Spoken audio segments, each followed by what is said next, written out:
En el Evangelio de la misa de hoy leemos lo siguiente. Acudió a él mucha gente, llevando tullidos, ciegos, lisiados, sordomudos y muchos otros. Los echaban a sus pies y él los curaba. La gente se admiraba al ver hablar a los mudos, sanos a los lisiados, andar a los tullidos y con vista a los ciegos.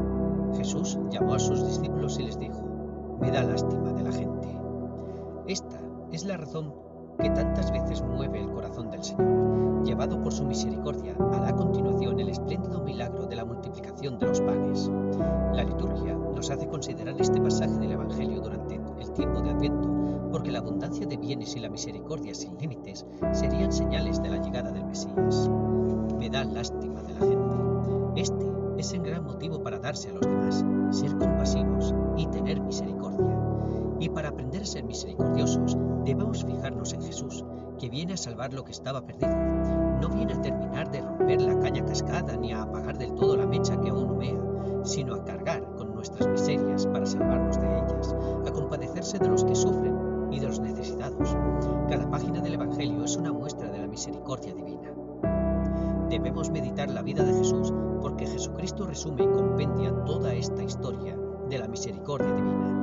Nos han quedado muy grabadas también, entre muchas otras escenas del Evangelio, la clemencia con la mujer adúltera, la parábola del hijo pródigo, la de la oveja perdida, la del deudor perdonado y la resurrección del hijo de la viuda de Naín. Cuántas razones de justicia para explicar este gran prodigio. Ha muerto el hijo único de aquella pobre viuda, el que daba sentido a su vida, el que podía ayudarla en su vejez. Pero Cristo no obra el milagro por justicia, lo hace por compasión, porque interiormente se conmueve ante el dolor humano.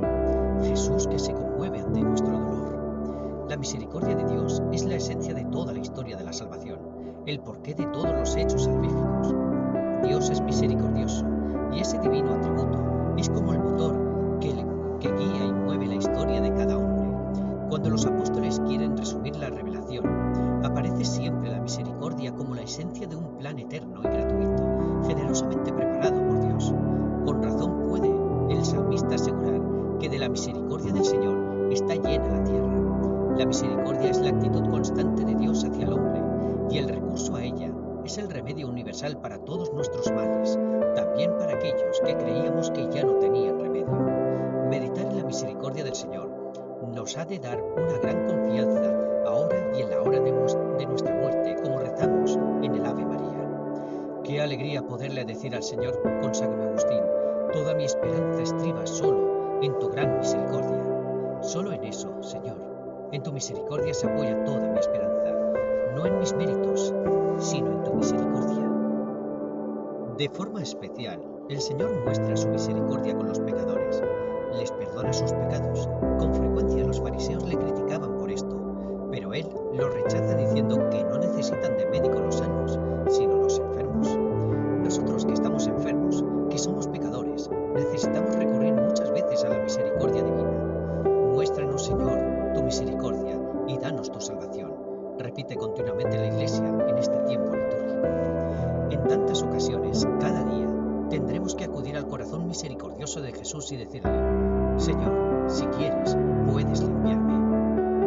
Especialmente en estas circunstancias, el conocimiento de Dios, Dios de la misericordia y del amor benigno, es una constante e inagotable fuente de conversión, no solamente como momentáneo acto interior, sino también como disposición estable, como estado de ánimo. Quienes llegan a conocer de este modo a Dios, quienes lo ven así, no pueden vivir sino convirtiéndose sin cesar a Él. Verdaderamente podemos exclamar también nosotros: qué grande es la misericordia del Señor y su piedad para los que se vuelven a Él. Qué grande es la misericordia divina para cada uno de nosotros. Esto nos impulsa a volver muchas veces al Señor, mediante el arrepentimiento de nuestras faltas y pecados, especialmente en el sacramento de la misericordia divina, que es la confesión. Pero el Señor ha puesto una condición para obtener de Él compasión y misericordia por nuestros males y flaquezas, que también nosotros tengamos un corazón grande para quienes nos rodean. En la parábola del buen samaritano nos enseña el Señor cuál debe ser nuestra actitud ante el prójimo que sufre. No nos está permitido pasar de largo con indiferencia, sino que debemos pararnos junto a Él. Buen samaritano es todo hombre que se para junto al sufrimiento de otro hombre, de cualquier género que ese sea.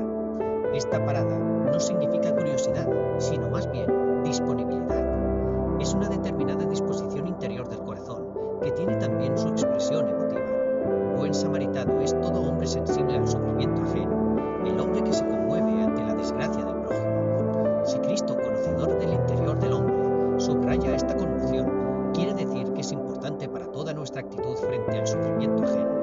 Por tanto, es necesario cultivar en uno mismo esta sensibilidad del corazón hacia el que sufre. A veces, esta compasión es la única o la principal manifestación de nuestro amor y de nuestra solidaridad hacia el hombre que sufre. No tendremos en el propio hogar, en la oficina o en la fábrica, a esa persona herida, física o moralmente, que requiere con urgencia quizá nuestra disponibilidad, nuestro afecto y nuestros cuidados. Existe en toda la Sagrada Escritura una urgencia por parte de Dios para que el hombre tenga también sentimientos de misericordia, esa compasión de la miseria ajena, que nos mueve a remediarla si es posible. Nos promete el Señor que seremos dichosos si tenemos un corazón misericordioso para con los demás y que alcanzaremos misericordia de parte de Dios.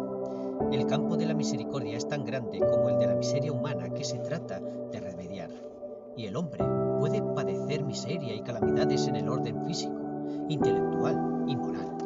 Por eso, las obras de misericordia son innumerables, tantas como necesidades tiene el hombre.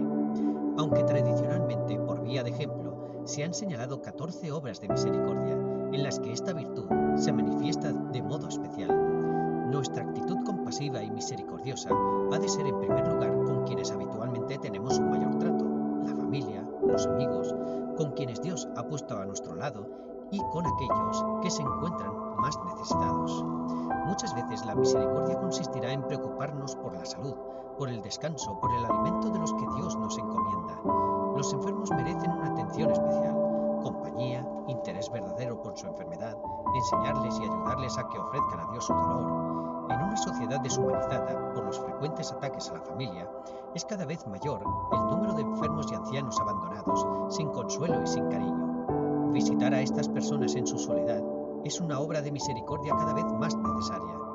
Dios premia de una manera especial estos ratos de compañía.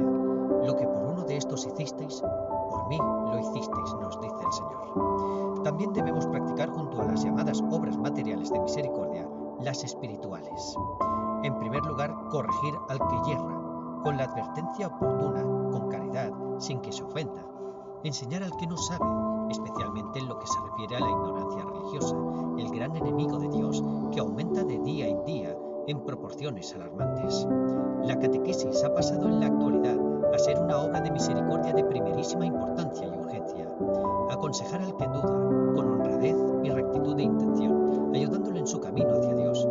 Consolar al afligido, compartiendo su dolor, animándole para que recupere la alegría y entienda el sentido sobrenatural de esa pena que sufre.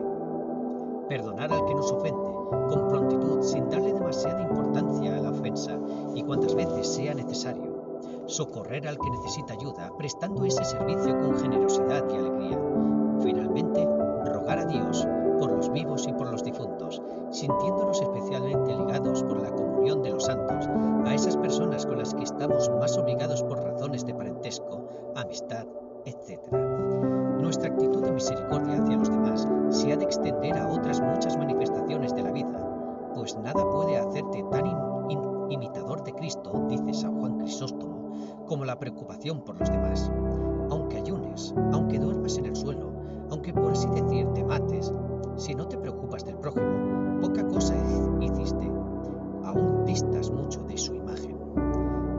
Así obtendremos de Dios misericordia para nuestra vida y quizá la merezcamos también para los demás.